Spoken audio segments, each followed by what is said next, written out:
Hey, before we get started, just a heads up that we've got some awesome stuff on BJJ Mental Models Premium you probably want to know about. We've got some collaborative work with Andrew Wiltsey, with Margot Ciccarelli, and with John Thomas. At the moment, we're getting close to about 50 hours of premium stuff on there, and the library's always growing. Highly recommend you check it out if you haven't already. There's a free trial, so there's no risk. If you try it and you don't like it, I'll happily refund it because I'm pretty sure that you will like it. Hundreds of other people already do. Please do check it out if you haven't already. Premium.bjjmentalmodels.com. One more time, that's premium.bjjmentalmodels.com. Thanks again for supporting us and enjoy the show.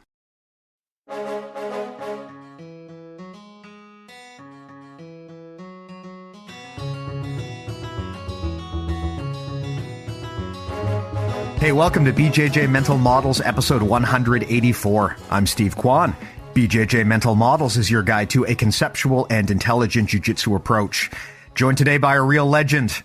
Happy to chat with you, Mr. Robert Drysdale. Robert, how are you doing? I'm doing great, Steve. Thanks for having me, man. It's a pleasure to be here. I am glad to have you here, man. And of course, when I get a guest like you on, you know, where the mind goes is talking about things like jiu-jitsu history. I kind of think of you as the jiu-jitsu resident historian. Now, Robert, one of the interesting things about your backstory compared to, I think, most grapplers is just how long you've been a key player in the scene. I mean, you've been a black belt for longer than I've been training, right? And I've been a black belt for many years now.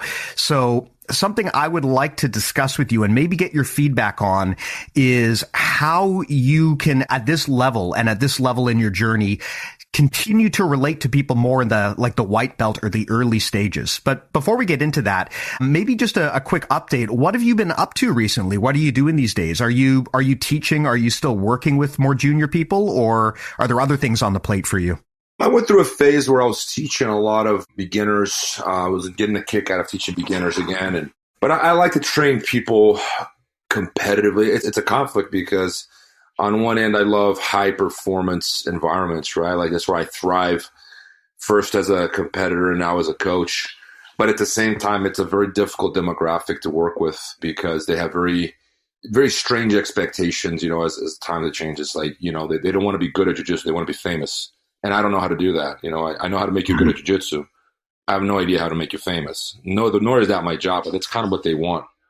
You know, not all of them, but a lot of them. That's sort of become like the new goal. Like that is why we train, is to make money and become famous. I'm like, man, you got to go to Hollywood, man. You got to get out of jiu-jitsu right now. You know, so that's it's a struggle in that regard. But I love high performance in general, like anything. You know, I thrive around individuals who are competitive and want to excel, and that's where I'm happiest. You know, so I'm back to a competition class every evening, and I try to make people puke every day. That's my goal. Sometimes we get 2 people puking a night. Last night, no one puked. So I tell myself I didn't do my job.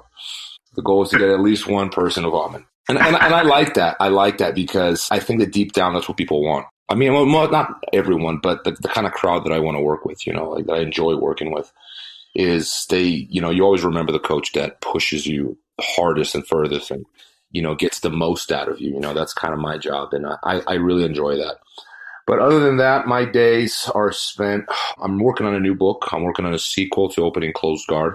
It deals with, you know, the end of the first wave, which is like the Helio Carlos years and the separation from judo, right? And it focuses more on the rise of the Guanabara Federation in 1967 and the change in dynamics of what jiu-jitsu was that came from that, and all the way through jiu-jitsu in the 70s and 80s, the gym that was shared between Carlson Gracie and Hollis Gracie. And I think that gym, it was Figueiredo de Magalhães, the street was called. It is probably one of the most important and neglected episodes in the history of jiu-jitsu.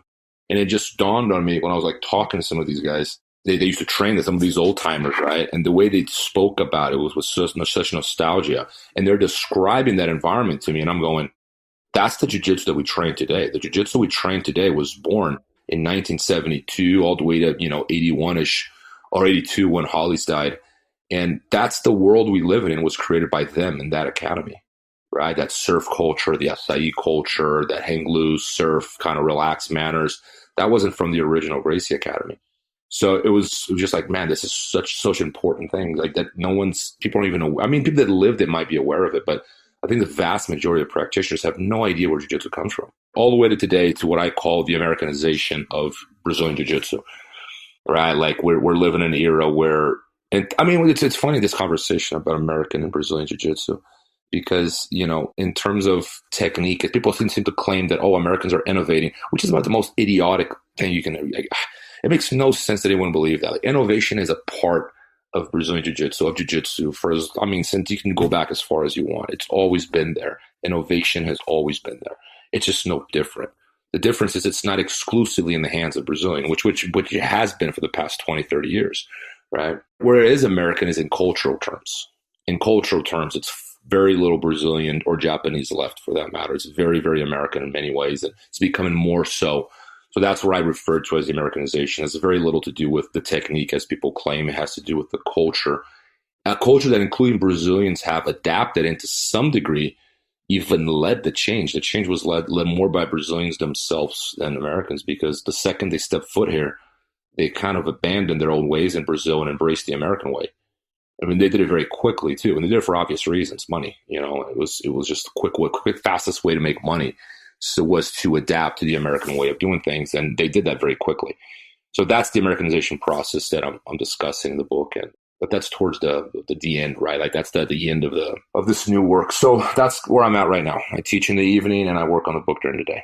That sounds awesome, man. And yeah, I am so appreciative of the work that you do when it comes to capturing the stuff. Like I said, I kind of think of you as jiu-jitsu's resident historian, and I can only imagine that it must be a real challenge to get some of these details, because presumably a lot of the stuff was not well documented at the time. I mean, I presume that, you know, back before UFC 1, there was not a massive effort to document what at the time was not a major sport in the States. So I think it's awesome, especially while a lot of these players are still alive, you know, that you're getting this information and documenting it so that we don't lose the history of the sport.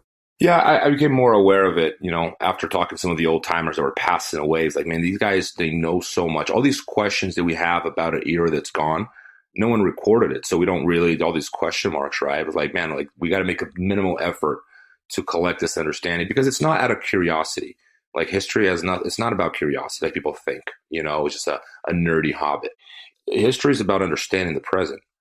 And if you can understand the present, you can shape it and then maybe make a better future, right? That's what history really is about. It's about the future, right? How do we steer jiu-jitsu in a better direction? Because we can understand the mistakes of the past and not repeat them, hopefully. But people don't see it that way. They think it's a nerdy thing, and it's just to do with, like, who cares that people are all dead? It makes no difference. It makes all the difference. But it's, you know, I think that's bigger, you know, failure in the educational system, not, you know, that people don't see that. Just one thing, real quick, like, I am not the resident historian in jiu-jitsu, not by a long margin. Like Roberto Pedreira is the real deal, man. The guy's been, you know, his works, my interpretation is very much inspired by him, at the very least, say the least, you know. So I'm very thankful for the work, the heavy lifting that he's done. Some other guys as well, but mainly Pedreira, and not only Portuguese and Japanese, but even like a multitude of languages. Like his books are available on Amazon. And so when it comes to being a historian, like I'm a blue belt at best. Like that's me being generous to myself, man. There are layers to this. Just like there are layers to jiu-jitsu, there are layers into writing history. Yeah. Well, I mean, that's a fantastic segue, because that kind of ties into what I wanted to talk about with you today. You know, a big part of history, like you said, a big part of why it's important is not just as a nerdy hobby, but because it is a way that you can connect with the next generation and teach them what came before. And I think most people find, especially as they get more advanced in their journey, that you start to look at jiu-jitsu almost generationally. And I think people who listen to the podcast a lot will have heard me and a lot of the guests say things like, oh, back when I was a white belt, here's the way that things were done, and they're so different now. And this does present a problem where the more experienced you get, the more of a knowledge gap and just a time and experience gap there is between you and the next generation. And it does become increasingly harder sometimes to connect with that generation unless you really work at it and make sure that you understand them. I remember when I started training, I mean, a lot of the instructors that I found easiest to relate with and understand with were at the time, you know, maybe purple or brown belts. I found that training with way more experienced people was often challenging because they were so many levels ahead of me that they'd kind of forgotten what it was like to be the new person in town. And I'd love to explore this with you, not just from a technical and a teaching standpoint, but even from a cultural standpoint, what that gap looks like to you. And is that a challenge that you ever have to deal with? So I know you've talked, for example, about running competition classes. I don't know if these are primarily with brown and black belts or if it's really anyone who is willing to step it up and go for it at the big level. But I'd love to get your perspective on, is this something that you see in the competition room? I mean, what does the structure look like there? Do you have white and blue belts in your competition team, or is it mostly the black and the brown belts that you deal with? The way I do it is I make it optional. We have a fundamentals class at 5:30 p.m. and then we have a competition class at 6:30 p.m. Like the higher ranking, belts that want to train at 5:30, they can, but the class is fundamental. It's 1 hour long. It's a little bit easier. It's, the technique is, basic oriented. Like it's not complicated. It's not, we don't push people. Mainly physically and technically, it's less sophisticated, right? Whereas a 6:30 class, I allow people that are beginners, like people that have never trained before. They're welcome to that class, but they got to keep up. I don't slow down the class for them. That's kind of like that. And then you get like some kids that wrestled in high school and they adapted very quickly to that environment. They just don't know what a triangle is. And sometimes, like I don't like to do this because that's not the point of the class, but I have to slow down instruction because I have like a third of my class will be white belts because they want to be in that class. And I don't stop them. Most of them never even competed, but like they're hungry. Right. And that's really what I'm after more than the medals, man. I like to see hungry people, man. Like it just gives me the incentive to keep doing what I'm doing. Like I get a kick out of seeing people that have that warrior spirit. And if I can give them an outlet to manifest that, that's a win. That's where I get a kick out of that more than anything else I do in jiu-jitsu. Awesome. And you bring up a good point, which is that, man, sometimes you get people who come into your room and they're already competent grapplers. Maybe they take a background from wrestling or judo or something, and you can obviously tell that when they walk into the room. And often it's just a matter of filling a few specific holes in their game. So in the case of wrestlers, often you have to teach them how to avoid getting submitted. And also, of course, if it's gi training, then you have to teach them about the implications of that and how those grips can change what would otherwise be closer to a no gi or a wrestling grappling match. But I would ask, though, when you bring these people in, so you've got white and blue belts, for example, in the room. When you're teaching people who are relatively new and they don't have the benefit of massive amounts of experience, what do you consider to be kind of the base building blocks that you give to those people who are newer in terms of, I don't know if you'd want to say the fundamentals necessarily, but at least in terms of the concepts and the way that you describe it? How do you take that, that 0 or 1 stripe white belt who rolls into your comp class and wants to be a world champ? Is there anything that you need to do to explain to them kind of the basis of jiu-jitsu if they don't already get it? I think it's a very difficult question to answer because what is basics, like what are the fundamentals of jiu-jitsu? What are the things that people absolutely do? We can narrow it down to a degree, right? Like, shrimping, blocking and moving, like what an armbar is, get to the back, don't let people get to your back. We can break it down in very simple terms, but when it comes to instruction, it doesn't take much for it to get very complicated. Because if I'm going to give you a full description of how to escape the back, it's not simple, right? If I'm going to give you a real description of how to escape mount, it's not simple. It really isn't. We think of it as simple because it's like, this is like basic jiu-jitsu, but it's not simple. It's so not simple that some black belts can't do it. You understand? So it's getting into this vague conversation about new and old, like new is better than old. And it's just, I think it's a poor way to frame it because and we all do it. I do it. You do it. Everyone frames it that way. It's just like when you think about it, it just really isn't the best way to frame it because a lot of the things that are considered to be basic are really difficult to pull off, right? And then other things that are seen as more sophisticated are easier to pull off, So what I do with my beginners is we have what we call a 15-day lesson program, right? So if this were like music lesson, it would be like teaching you do, re, mi, like the basics of the basics. And then before I hand you a guitar and let you play. That's kind of how I solve that problem. But it really is enough. They walk away with that 15-day lesson plan, just knowing what a closed guard and an armbar are, but not necessarily knowing how to execute any of that, right? Which is, it's only 15 days, but it's just to give them an understanding so they're not completely lost in class. But one thing that's, kind of to the point where one of the biggest shifts that have occurred in jiu-jitsu, and it's a cultural world trend, I feel like, and I noticed this more and more, and I was interviewing some of Carlson's old black belts, and I realized, okay, I'm not wrong. I'm not going crazy here. I really got a point, is that the responsibility has shifted from the student to the instruction. And that's a very strange thing when you think about it. So when I started training, there was very little instruction. It was most of the responsibility fell on you to win and learn, right? Now it's kind of the teacher's responsibility to make sure that you learn, which is like really, it seems like, oh, it's better, but I don't really think it is, because the truth is, if there's not a willing recipient that has a degree of accountability on the other end, it doesn't matter how good of an instructor I am. It goes one ear out the other, right? You're better off with the person who has little instruction or less instruction, even if it's crappy instruction, but they're very willing to digest that information on the other end. I think they get more out of it. So I think the shifting of responsibility has been detrimental, and it's happened on a very wide scale. And I think it's not just in jiu-jitsu. I think that's overall. Like, people think that, if I'm not doing well, it's someone else's fault, sort of thing, like the accountability thing, right? It's just easier to blame someone else. Blame the rules. My favorite, blame the Brazilian referee. Yeah.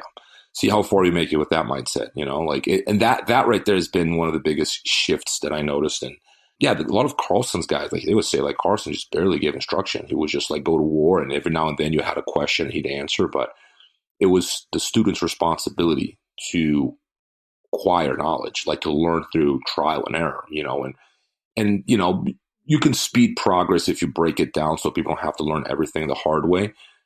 And that's true. But at the same time, I love the fact that you place the responsibility, or the responsibility for learning is yours, not someone else's, for teaching you. I think that right there really speeds your learning in general. Yeah, there's an interesting kind of pendulum shift there. And I think that I was probably of the last generation where maybe things were done in the quote unquote old way, because I remember that was how I very much came up, right? I remember my first jiu-jitsu class, there was no instruction. They basically just threw me in there, let a bunch of blue and purple belts beat my ass, and it was my job to figure it out. And that is very much kind of the old school way, both in jiu-jitsu and also in MMA, where the idea is basically it's not so much about the instructor, it's about hustling and grinding and working hard and making the pieces fall into play. And I think there definitely has been a switch towards a more coaching oriented style now, which I understand, right? There's a lot of good lessons that frankly could probably be taken from things like sports and coaching psychology that just weren't in jiu-jitsu before. But you do, like you said, I think you have to be careful not to let the pendulum swing too far in the other direction. I do agree to some extent that old training methods could be detrimental. I mean, if you just throw everyone into a room and turn it into a fight pit, yeah, you're probably going to see, more injuries at the white belt level than you'd want to see. You probably also are not optimizing to train and grow people as quickly as possible. But the reality, like you said, is someone who has suboptimal coaching, but is just a really grindy hard worker, is almost always going to outperform someone who's got really good conceptual coaching, but is just lazy. And so I do think that there needs to be balance to this. I do think it's cool that modern instructors are integrating all of these best practices from other sports into jiu-jitsu. But I do think that it ultimately still is on the onus of the student to learn and to get good. And the coach is just there to basically facilitate and maybe amplify and guide. But a good coach is not going to make you good, right? I mean, if you just pick up a lazy person and put them under the best coach in the world, they're not going to become a world champion. It ultimately comes down to you personally, and that's the most important variable that you can control. No, I'm 100% agreeing. And not only that, like, just to your point, like, they really aren't mutually exclusive. You can have amazing instruction and be accountable for your own learning, right? It's not like it has to be one or the other. It's just that people tend to see things like it's comfortable to place responsibility on someone else, right? For the coach, it's comfortable to say, screw you, learn it. I don't have to teach you, right? That's easy. And on the other end, for the student, it's also easy. Well, teach me, coach. If I lose a tournament, it's your fault because you're responsible for teaching me. There are no such thing as bad students. They're only bad instructors. Not really. I hear that a lot. I'm like, no, there are such thing as bad students. That is absolute. I've seen them. I've met them. Like there are people that don't do a good job. They're not paying attention. They don't care. And that's fine. Yeah. But, it would be wrong to place that responsibility on someone else because you're zoned out thinking about something else, or you simply don't care.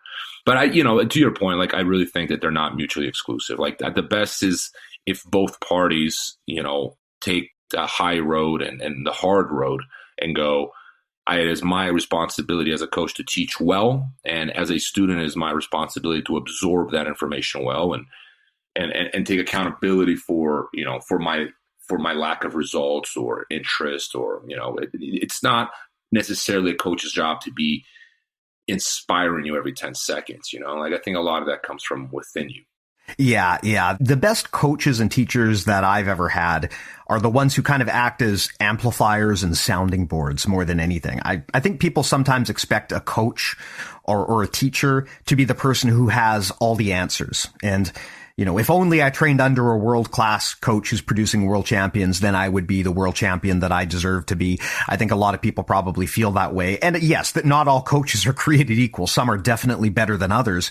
But at the end of the day, a coach is not going to make you a different person than you already are. They're just going to give you some tools to guide yourself and to act as a sounding board. They're not going to be like the missing puzzle piece to yourself. You ultimately have to kind of get your own house in order before a coach is going to be really helpful to you. Yeah. No, I'm 100% agreeing, man. Like I think part of the problem is these conversations aren't always had, and both parties create expectations. They're at odds with each other instead of agreeing on what the mutual expectations are, right? Actually, that's something worth writing down, man. Like that's something that should go on the wall. I've never thought about that, but that should probably go on my wall and just like, hey man, when you walk in here, know where our expectations are and where they, and what they are, and moving forward, we're agreeing, we're not at odds with each other. I think that's a big disconnect. I think people aren't always aware of this disconnect. Yeah, I kind of feel like when white belts burn out and leave gyms, or they just have a negative experience with the gym or jiu-jitsu in general, sometimes that can just come down to misaligned expectations about where their responsibilities begin and where the coaches end. And, this is a really good idea in any kind of working relationship, whether it be on the job or, even with a partner, right? But also in jiu-jitsu, to clearly establish and outline the responsibilities between the coach and the student and what ultimately you have to take accountability for in order to get to the next level, and the limitations of what a coach can realistically do for you.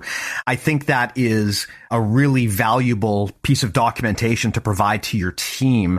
It kind of makes me think of stuff like there's a big push right now that some gyms are exploring the reverse classroom model and other new ways of teaching. And a lot of that is about pushing accountability back onto the student to take ownership of their own journey and to have an idea of how they should steer their own jiu-jitsu path and development. Because, when I started, I was kind of under the impression for a long time that you just show up to class and your coach is going to show something, and that's kind of the extent of how you decide what to do and what to work on. But I also think, especially as you get to purple belt and beyond, it becomes increasingly important that you self-study and you find your own information, and you don't expect your coach to know every single thing, right? I think that people need to understand that coaches are even the best coaches are fallible. Nobody knows everything. And so even in terms of choosing what to study, I think it's good to have people take some ownership over that path. No, I agree 100%. And now you're right about the coaches not knowing everything. Like coaching is something you learn. You learn how to teach. You get better at it as you go. And you never know enough. There's always something new to learn. And keeping that open mind, I think students sometimes don't understand that, man. Like they kind of expect a coach to be all knowing, and it's kind of like a child who expects the parent to, infallible and, know everything. It's like, man, your parents are like, they're learning too. Yeah. Like everyone's learning. I'm learning how to be a dad. I'm learning how to be a coach. It's a process for all of us. There's definitely, like, in terms of jiu-jitsu, man, like, you really look at from the very beginning, we really never really had a fixed methodology like judo had from the beginning, It's always been kind of like up for, very flexible. In some ways, it's better because that flexibility allows for new ideas to come in, right? But at the same time, it kind of makes it like very susceptible to, what people think are the best methods, So suppose you had 5 million followers and you get into people's heads that the best way of training jiu-jitsu is X, Y, and Z, even though you have no expertise. People will believe you. And that's the way that openness allows for good and bad things to come in and out of the sport, right? Like the teaching methodology.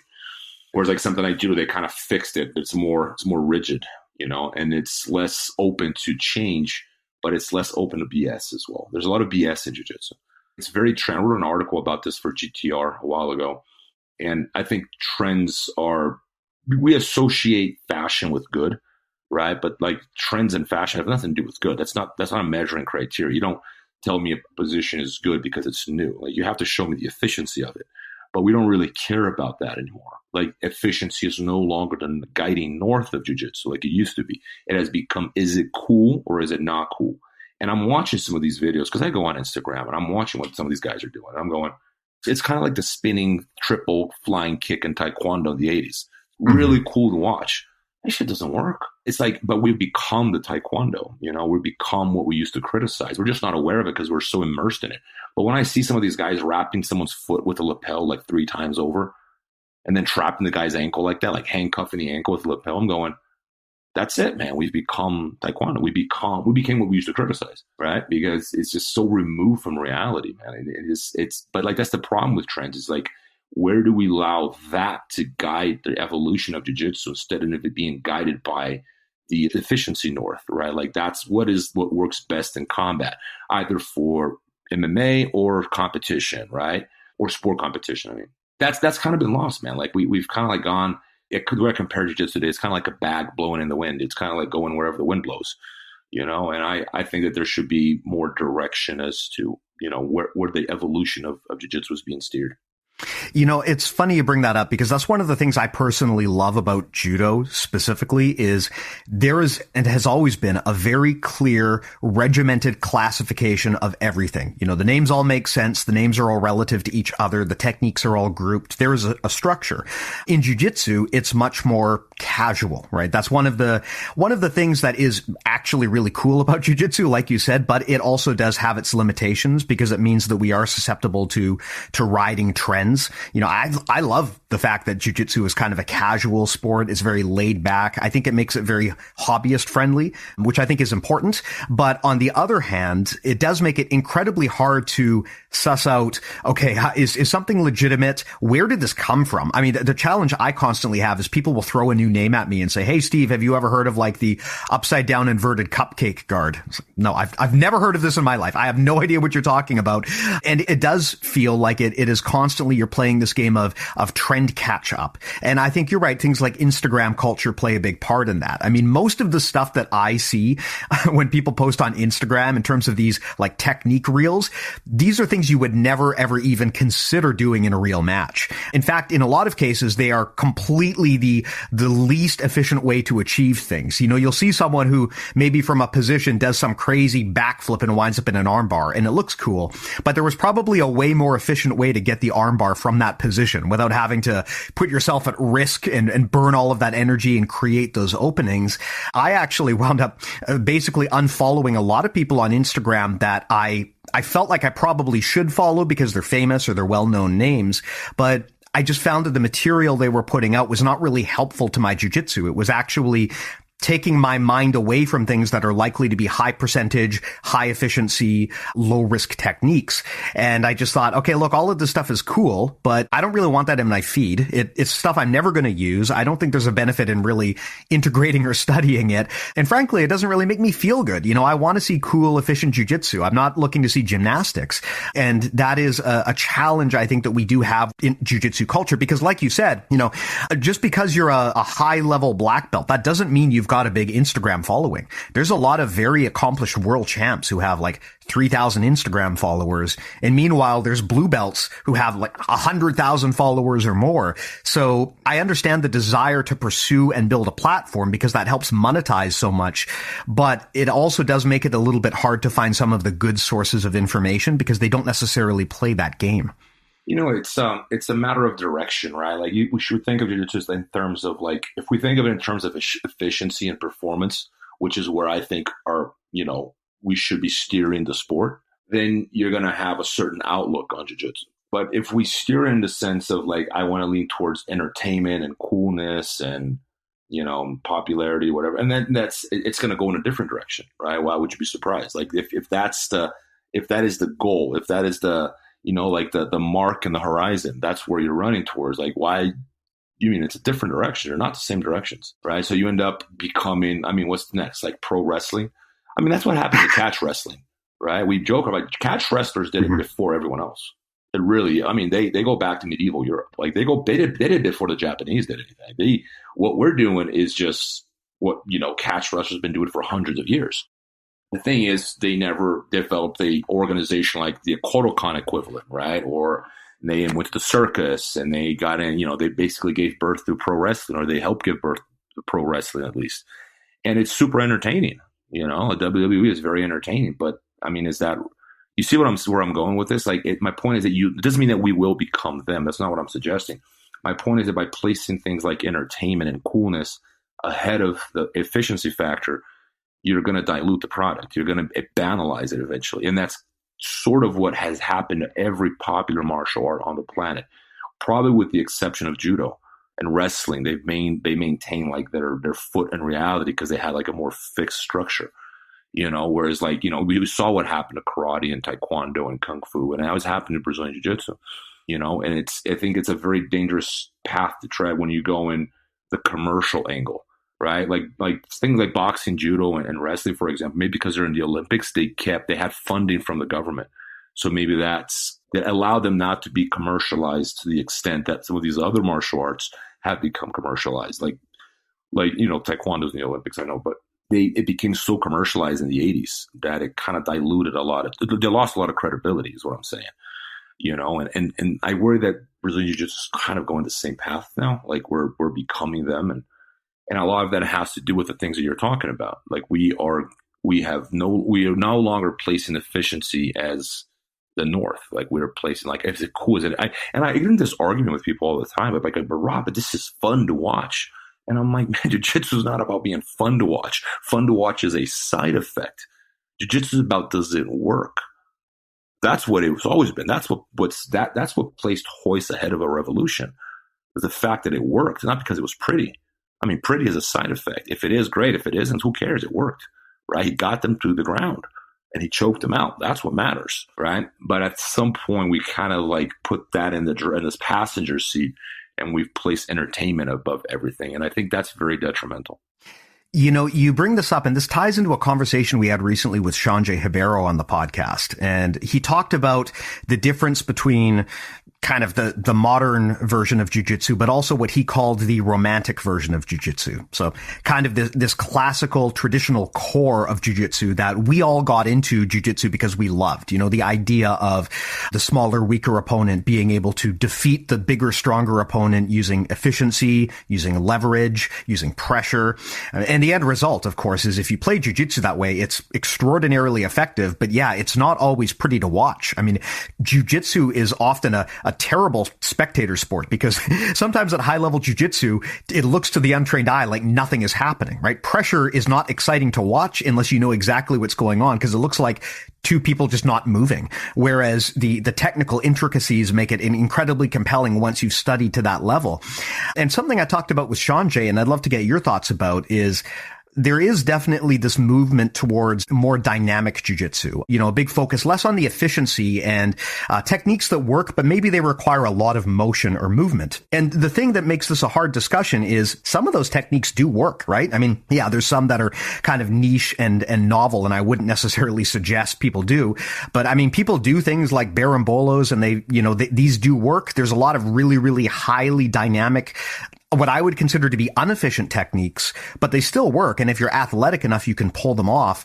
I'd love to get your perspective on that. And if you think that it's worth preserving this romantic idea of jiu-jitsu that is kind of slow and plodding or methodical, and how we balance that with some of the high speed dynamic stuff we see in the competition scene today. I think the question we always ought to be asking ourselves is jiu-jitsu a art of combat or is it a sport? And there's a spectrum there, right? Because we have to find that balance. Because if it were real combat, we'd be poking each other's eyes out and we'd be biting each other, right?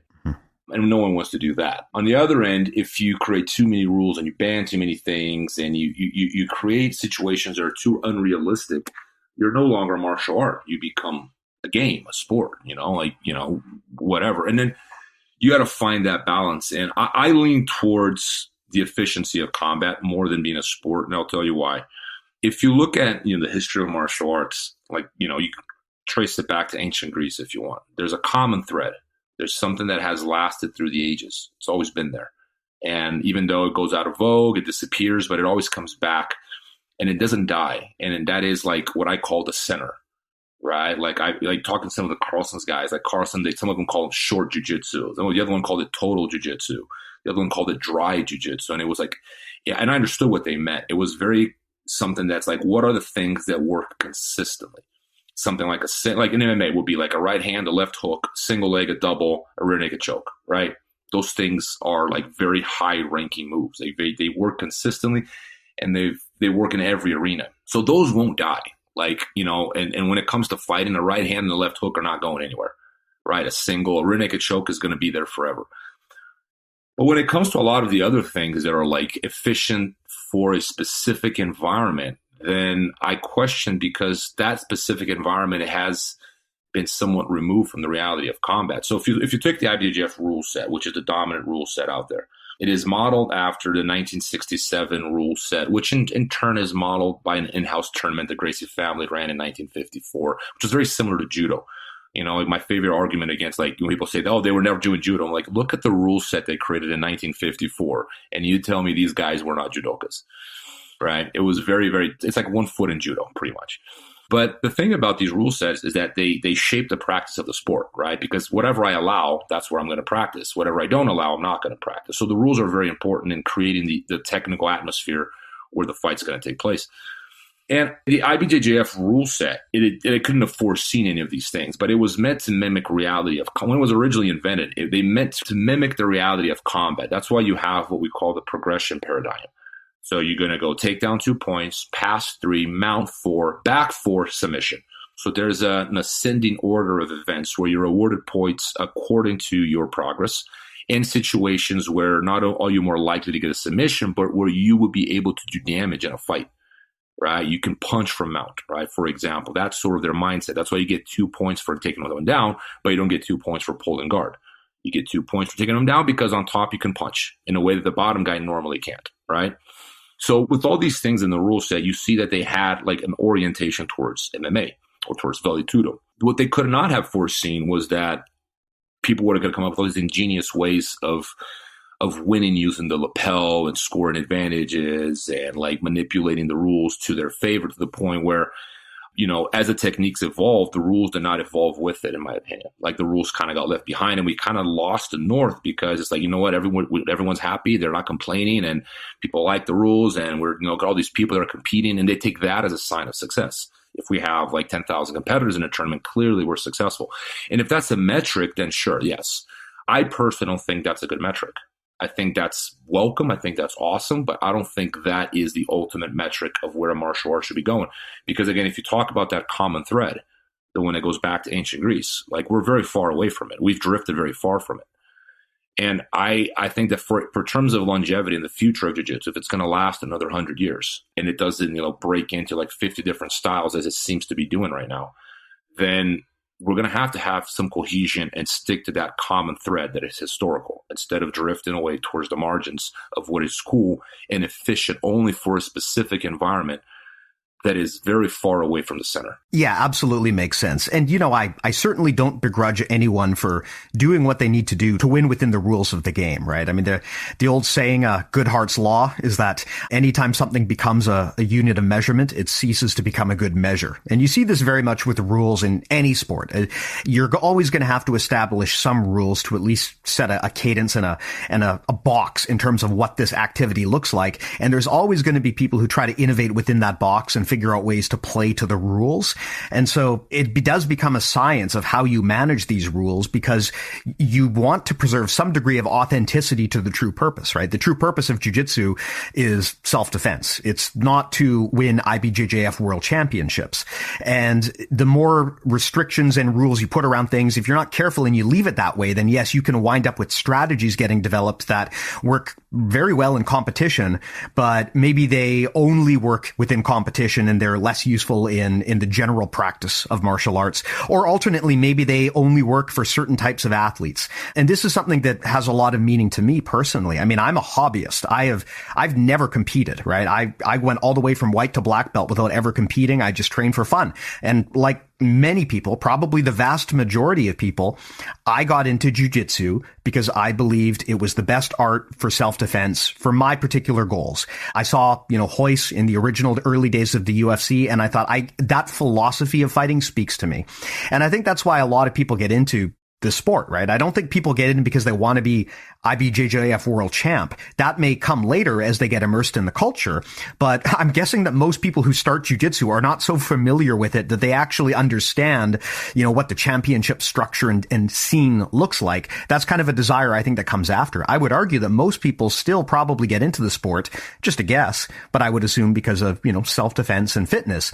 And the problem with a lot of modern stuff is it does kind of become techniques that either they only work within a rule context, or maybe they only work for a certain type of athlete. Like the thing I do like about the classical jiu-jitsu stuff is pretty much anyone can do it. I can do it. Pretty much any non-athlete can do it and still be effective. Whereas there are a lot of techniques that really, they require that athleticism, right? And they don't necessarily work for the average person. And I think that's kind of an argument, like you said, that maybe efficiency in movement is not being prioritized like it used to be. 100%. And man, you mentioned something a second ago, and I want to touch on it because it's a very important point. The vast majority of people, you're right. I don't have data on this, but I'm very confident I'm right. The vast majority of people that start training jiu-jitsu, they're training for fitness and self-defense. And because they heard Joe Rogan say something about jiu-jitsu and that sounded amazing, so that's what I'm going to do. That right there is single-handedly the biggest drive of people to the gym. So when that person walks in the gym because Joe Rogan and Jocko Willink told them that that's where they should put their kids because it's an amazing form of self-defense, it's going to build confidence, they're not going to get bullied, so parents believe them, right? They bring him into the gym, and then they see a 50-50 with a lapel wrapped on the guy's foot, and the parents are going, what the F? Like, what? I thought this was, and they're like confused, right? But all these black belts, and they're all going along with it. So the parents go, oh, I don't know anything about fighting. These guys seem to know what they're doing, so I'll just believe them. So they end up becoming absorbed by that world. But I guarantee you their first impression is like, what the hell are they doing? This does not look like a real fight. And then that world right there becomes, that jiu-jitsu environment, it becomes, the culture is shaped by what I call the noisy minority, right? So you get these guys that are in the competition circuit and they sign up to full grappling and they go to the local events and they're on Instagram all day and they have photo shoots and they have logos when they're blue belts and, they're really into jiu-jitsu. That's your average, like 20-some-year-old that's very active.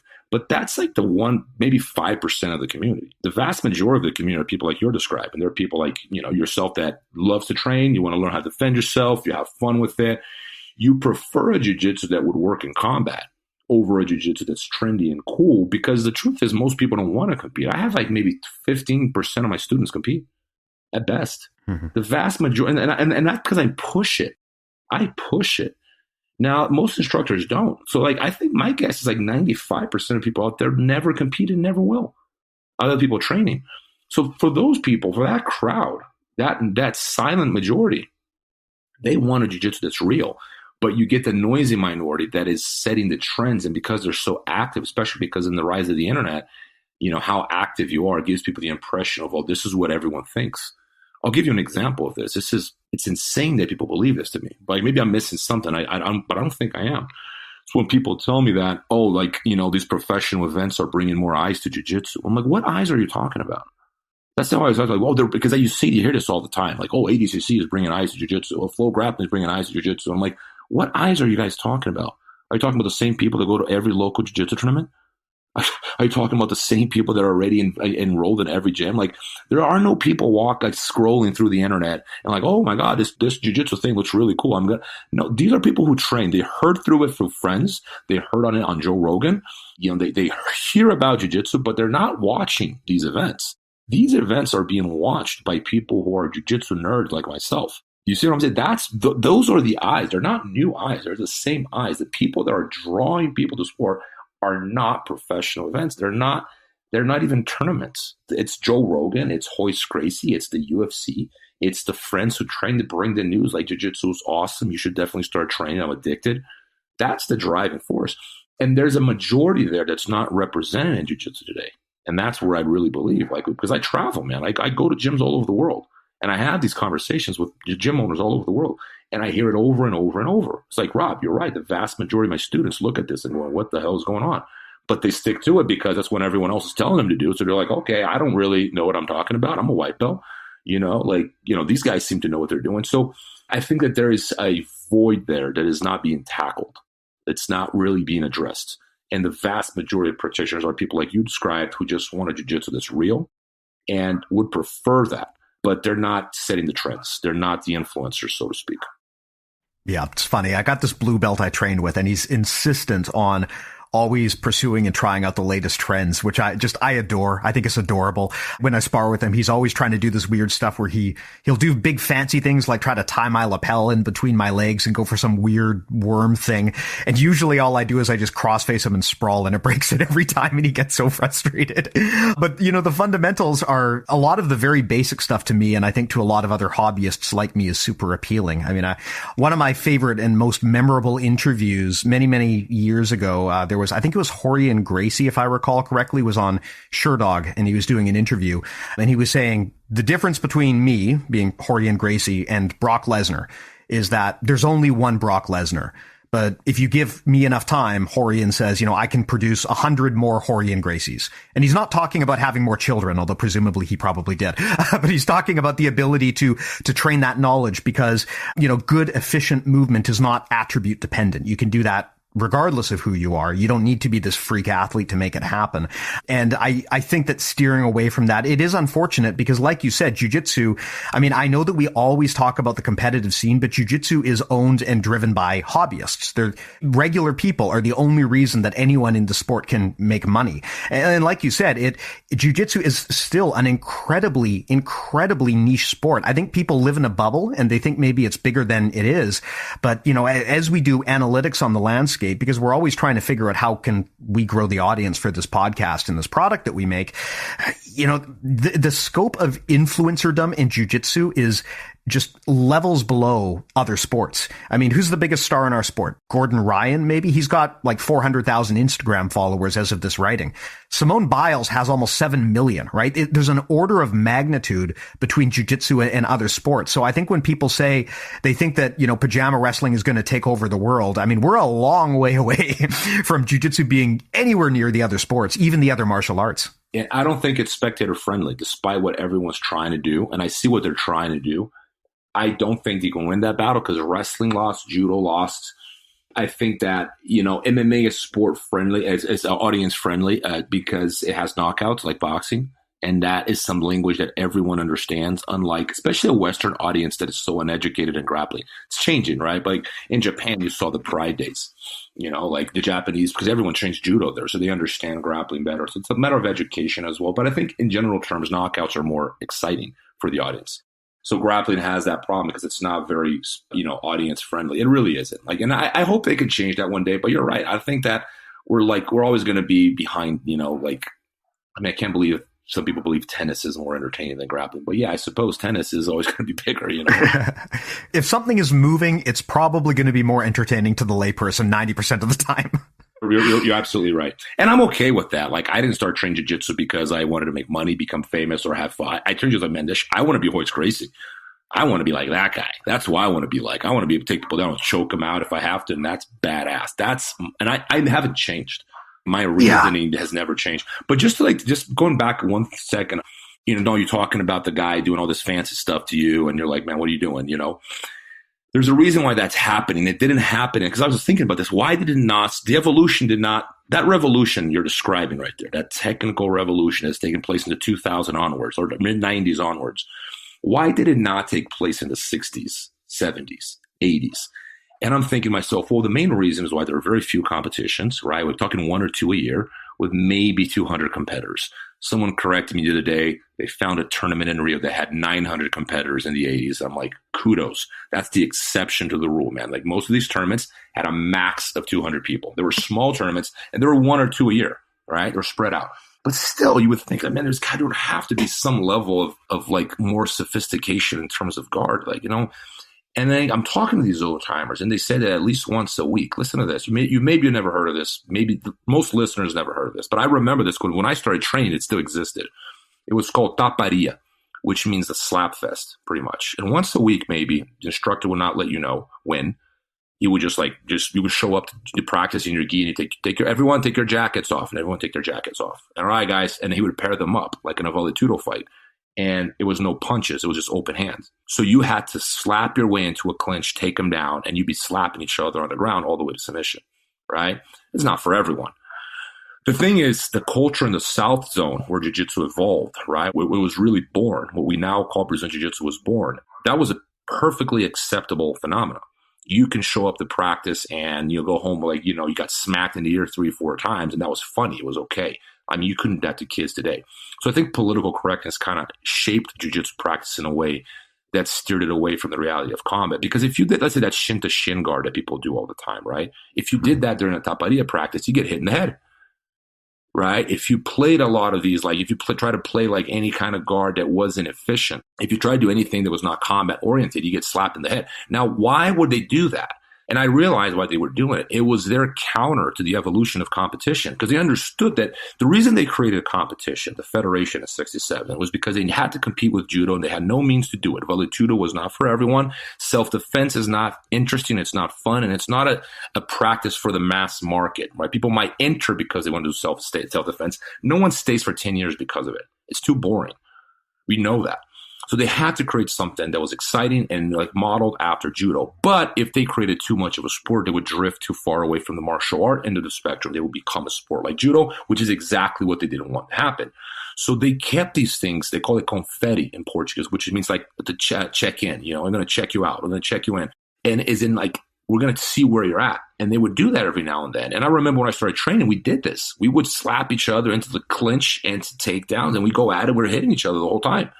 And I remember as a white belt doing this, right? But it was a way of keeping your jiu-jitsu real. Now, with the advent of political correctness and, you know, you got to shelter kids and all that, and that the landscape has changed. So you can't do that anymore. And that's, I think, that combined with more competitions, with more competitors, with the internet, it shot jiu-jitsu on an evolutionary course that is so far removed from reality, I don't even think it can recover from it. Right. So I think that's why it's interesting to me to see like how these cultural norms help shape jiu-jitsu as we see today, because the stuff they're doing today that they're calling modern guards, you would get a hit in the head 20, 30 years ago. Literally, it would smack you in the ear to teach you a lesson and you would never do it again. Mm-hmm. Well, all of this comes down to, I guess, a question to tie it back to how you teach students. I'd love to know what does your game planning look like when you're putting stuff together for these kids? If someone comes in and they're, I don't know, a white belt, a blue belt, maybe they're a super athlete and their goal is to be world champion. Of course, we can teach them the fundamentals, which are known to work. But I mean, there is that whole metagame of things that maybe aren't effective for self-defense, but they're definitely effective for competition. How do you teach your people? Do you teach them to kind of play to the rules, or do you give them some more context so that they understand which tool is the right tool for which job?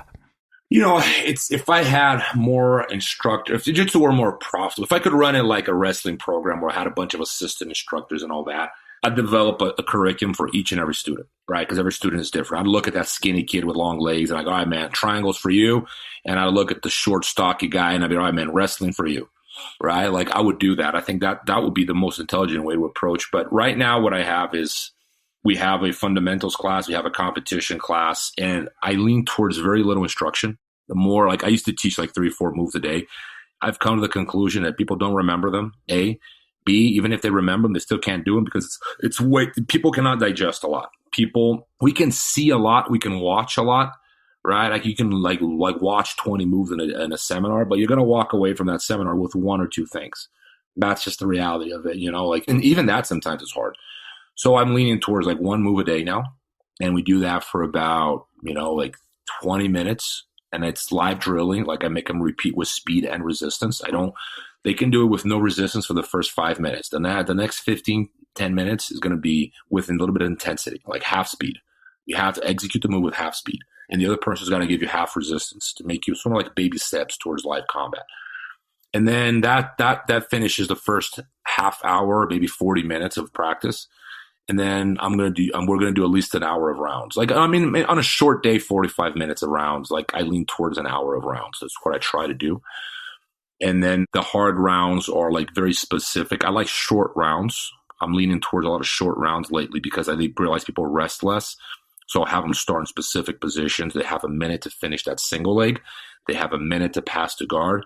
And they put their hearts and souls into it. And you can see them really trying hard. And at the end, or sometimes they'll do like a long round at the beginning and a long round at the end to cool them down. But most of the training is going to be done with like short, intense rounds where it forces them to be competitive, right?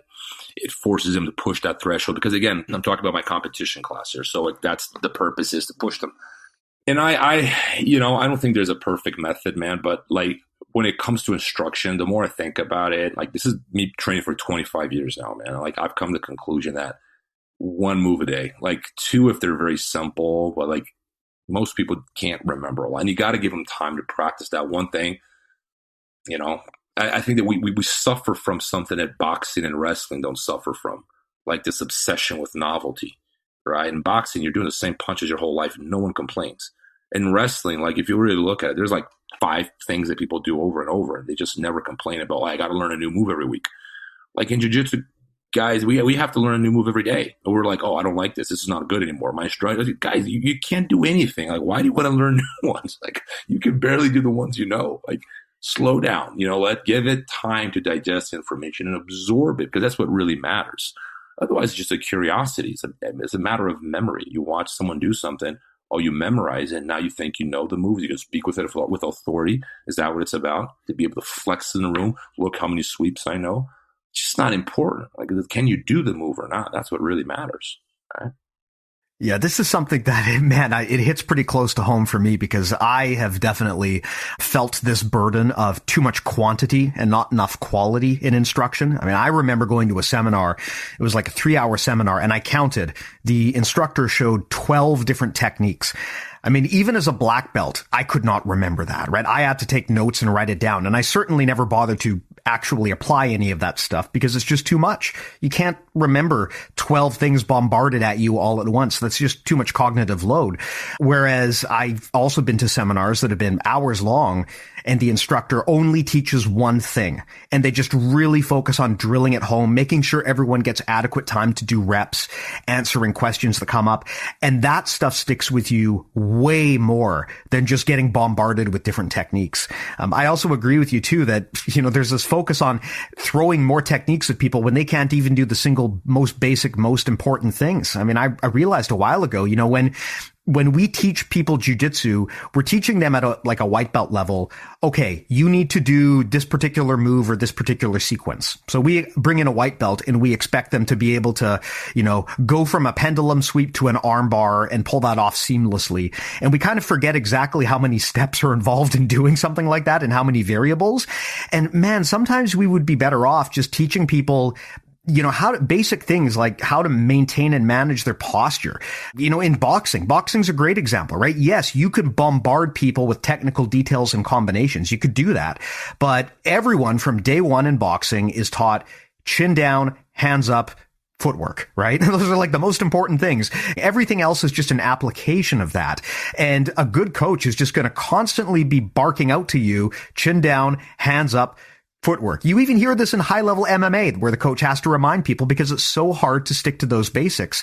And I realized, there are parallels in jiu-jitsu. There are basic posture and structural things that are pretty much always true.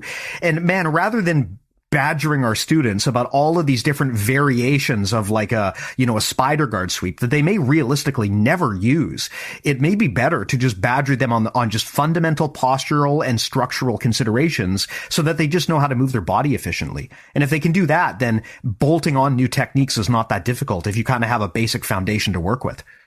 I couldn't agree more. Like, that's exactly how I feel about it. I think there's no contradiction between having a practice that is efficient, fun, with plenty of room for evolution, but guided by reality. Like, you got to keep that foot in reality. If you drift too much, you turn into that bag in the wind, and then I think that's what's happening to jiu-jitsu right now. Like, it's gone, like, there's no direction. Like, we have to give direction to the sport. We have to constantly bring ourselves back to planet Earth and going, does this work? And this has nothing to do with an old versus new debate. I am very much, there are many, Kimura is an old move, right? The Kimura, the Degarami. It's a very old move. There's plenty of new setups for it. I'm like watching new setups for the Kimura all the time. I'm like, well, I'm not opposed to that because I know the Kimura works, right? And there are plenty of new back takes. Like back is king. Back is the number one. That's the crown jewel of Brazilian Jiu-Jitsu is a rear naked choke, right? Like, look how many back take setups we've seen in the last 5-10 years. So evolution is good. Like, this conversation should not be framed in terms of old and new. It should always be framed in terms of the question, does it work or does it not work? And when I say work, I'm talking about combat. I'm not talking about sport, because to me, like, submission only has drifted so far away from the reality of combat. To me, it's just like In submission only, it makes sense to lay flat on your back, cross your arms, and wait for overtime. That's how crazy that is. It makes perfect tactical sense. Not surprisingly, it's exactly what they do. They're taught not to turtle. Why? Because you expose the back. You don't do that. Stay flat on your back. If you do that in a fight, you get elbowed in the head. You see what I'm talking about? Like, we allowing things that are so removed from the reality of combat that, because we're entertained. Oh, it's about entertainment. But the entertainment is not a good north. And that's like, my new book has a lot about this. That's why I'm like touch on this subject a lot, because it kind of dawned on me, like, man, this is, the beginning of the end. Like, the book is tentatively titled like The Rise and Fall of Brazilian Jiu-Jitsu. Like, why did it rise and why is it falling? Because I believe it's on its way down at this point, not because popularity is through the roof. It's on its way down in terms of what has sustained it throughout its life, which was the efficiency of combat. And if you lose that, what sustains it then? Fashion? Well, fashion changes. Fashion comes and goes. Tomorrow, Joe Rogan likes something else. He doesn't like jiu-jitsu. And then what? We lose Jocko Wilk in our corner. We lose all these guys as influencers. And then what? What do we have? Right? So that's not something strong to hold on to. I don't think it's a strong enough cornerstone to uphold, jiu-jitsu wanted to become as popular as judo, because I worry that it's just a fad. And if we don't give structure and direction, hold on to something concrete like the efficiency of combat, that historical thread I was describing, I think we're on our way down. Well, I ask you then, if you were the king of jiu-jitsu, you got a magical wand, you can make all the decisions. What would you change? What would be the things that you would do to steer us away from that path and to make the art what you think it ultimately should be? Look, the interesting thing about jiu-jitsu is that let's say there's like 1 million practitioners out there, right? There's a million different rule sets. Like, everyone has their own idea of what should be legal and what should be illegal. I'm actually writing an article about this, which might end up turning into a little book manual, like down the road, about like an ideal rule set. And I think that one thing that we have to bring back is we have to find a way to incorporate strikes into jiu-jitsu to keep the reality of it alive always. The thing is, people don't want to get hit, and that's going to ostracize a lot of people. It's going to scare parents, especially in this day and age, right? Like, people like, oh my God, the kid's got a bloody nose. Everyone's freaking out. Like, man, we got bloody nose like every day when we were kids. It's just like, it's changed. The world has changed in that regard. It's gotten different. So we have to watch out for these things. But I think there are ways of, like, I have some ideas in terms of like punching the ground next to the head. So you're not actually hitting the person, but you're letting them know that if they stay there, they're getting hit, and awarding points for that, right? So you would have something that's very proximate to reality of combat, still fun, and no one's getting hurt. Yeah, I love that idea. We've talked about similar things here too. I mean, as a parent myself, I fully get the reasoning behind not letting your kid get struck in the head. I would certainly not put my kid in like kids MMA or anything, because we know more and more about CTE now than we used to. But on the other hand, I think that there are still things you could do to adjust the rule set to make it more pliable within the realm of self-defense, while also still keeping it competitive, keeping it true to the art without changing things too much. But I think there would be ways to make it better for self-defense. I like the idea of kind of like missed strikes, like you talked about. I mean, I think another thing is, sure, we can keep slams illegal if we want to. I think maybe that should be reconsidered. But if we want to keep slams banned, I think if you get someone into a slamming position, there should at least be some sort of reward for the person who does it, right? Because I think a lot of people are not fully in tune with how dangerous it can be, for instance, to do a triangle choke on someone if you're smaller.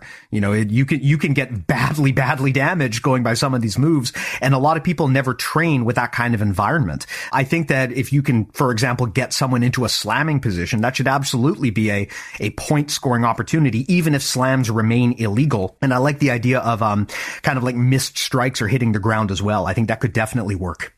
No, I think it would. I think that there are ways. The thing is, IBJJF is so successful. It's very hard to change a structure that's that big and successful. Because when you start changing things about the structure, you start modifying the building that is working, right? And that's kind of like, it's sort of like, hey, if it ain't broke, don't fix it kind of thing, and then it's difficult because they lead jiu-jitsu. At the end of the day, they are the ruling body, right? They are the Kodokan of Brazilian jiu-jitsu. So it's very difficult for them to change things. And I think they make some changes here and there that are very beneficial. There's a lot more they could be doing, in my opinion. I wrote an article about this I can send you later. Oh, yeah, I'd love to get that. I can put it in the show notes, too. I've been writing articles for GTR like every week, and like it's everything we're talking about. And I got a bunch more coming. And, the thing is, people don't care, man. Like, no one's thinking that far ahead. People are thinking, me right now, I'm having fun, I'm making money. That's all that matters. And it's fine. But I think we should think about the future of jiu-jitsu. I really don't think people are. Even the leadership, man. Even the leadership. A lot of the leadership, like IBJJF does, because I know those guys. They think ahead, and even with my disagreements with them, I know they have a long-term vision for jiu-jitsu. When I'm saying long-term, I'm talking like hundreds of years down the road. Like this is going to be alive when all of us are dead, right? That's the kind of vision they have, and I know this for a fact because I'm constantly talking to them about these things. But on the other hand, like I think a lot of practitioners, influencers, organizations, they're kind of looking at ticket sales. They're looking at popularity, and like those are not good metrics. They're not. I don't care what people say. Anyone who believes that ticket sales are good, it's a good metric for the growth of jiu-jitsu. Like, dude, like. I mean, I joked about this the other day. You can have Paris Hilton, fight, Hasbullah in a mud wrestling match, and that sell more tickets than Khabib and McGregor, But, was that good for MMA? Is that what we want to see? Like, is that what we want? I mean, you can banalize it and sell tickets. It's easy to banalize something in order for you to sell tickets and make money. But at the same time, you lose credibility when you do that. Like, how much credibility are we willing to lose in the name of entertainment?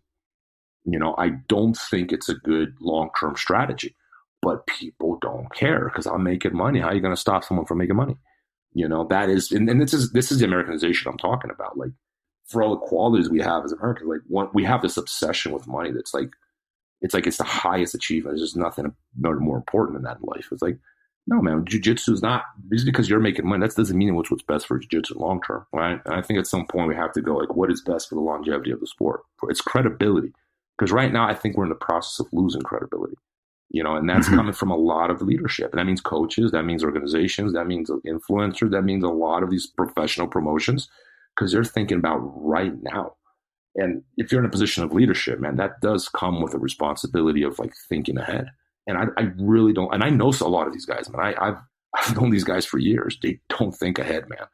They don't. They're thinking right now. Like, what can I make right now? Yeah.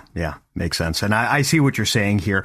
I would ask then, if maybe to close this off, if there are white or blue belts or, young'uns listening to this podcast, do you have any advice or thoughts for them, suggestions for them to kind of navigate this path? Because it is a very interesting time for jiu-jitsu, right? The sport has changed a lot since I started just 12, 13 years ago. So I'd love to know from your perspective, any advice, coping mechanisms maybe, or just general guidance for people who are newer to the sport and don't yet have that historical and cultural context for jiu-jitsu?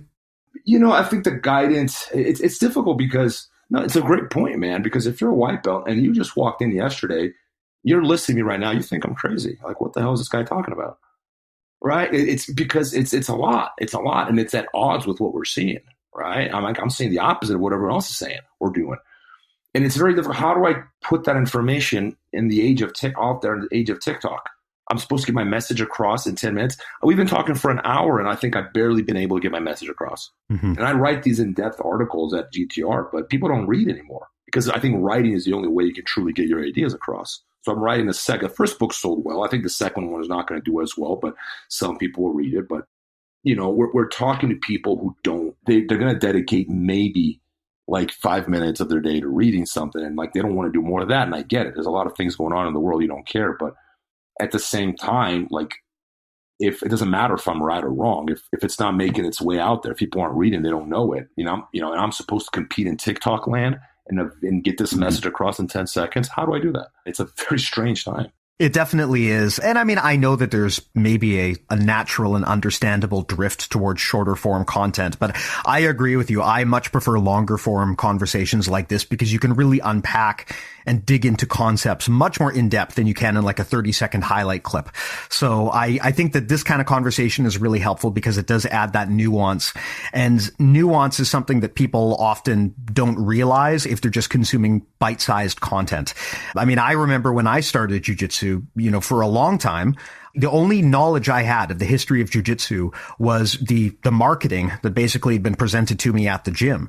So I had this completely warped understanding of the history of jiu-jitsu. I mean, I thought that, you know, the Gracies were these saint-like figures who were noble warrior scholars who benevolently distributed this art across the world. But of course, you know, the more I learn about them, they're a very complicated family. They are not all angels. There's a lot of good and bad, and no one can take away from their accomplishments. But I mean, like I said, they're a very, very complicated family.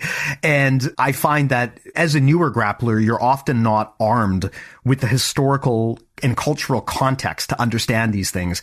And that's more than just a cultural thing too. It also comes down to the way that we train, because as I get older, I question now a lot of the things that were taught to me and are still being taught as fundamentals.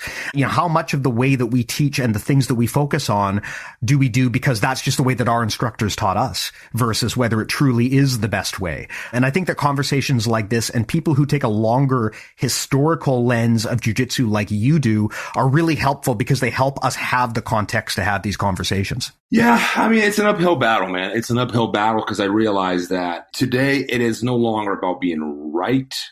It's about getting your message out there. You can say that it doesn't matter what you say as long as you get the message out there. When people watch you and they listen to you, and then you could be wrong, it doesn't matter. That's you've done the job. So it's, you know, being accurate is not even a priority anymore. Like being fair, being right. It's very difficult to, you know, navigate and try to do something for jiu-jitsu in that environment.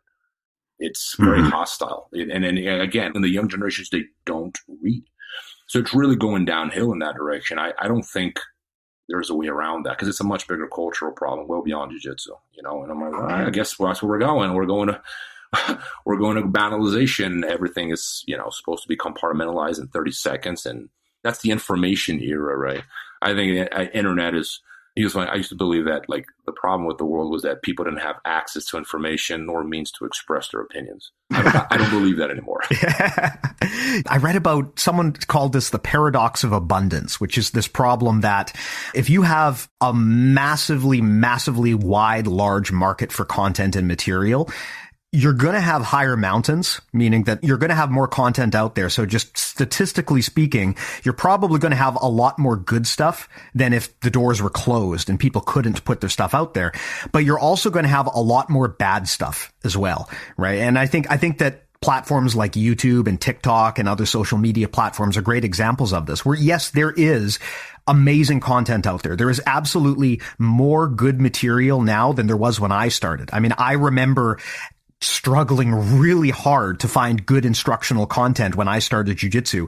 Now you can't throw a rock without hitting a really, really quality instructional. But the problem is, in addition to the good stuff, there's so much noise and so much garbage because there is no quality gatekeeper anymore.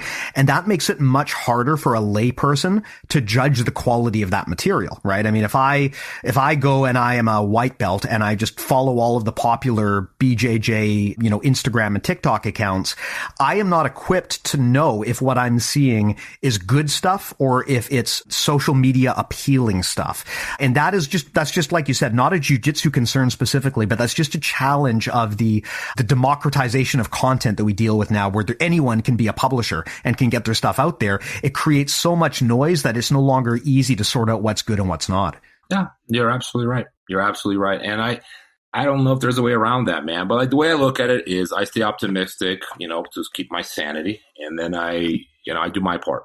Yeah, well, I definitely appreciate you doing your part, man. And on that note, if people want to check out your work, if they want to follow you, if they want to grab the book, where can they do that? How can they go about checking out the stuff that we've talked about here today? You know, for my book, you can go on closedguardfilm.com or you can go on Amazon and purchase it. I own a gym in Las Vegas, so if you're ever in town. I'm not super active on Instagram, social media in general, but my Instagram is at Robert Drysdale JJ.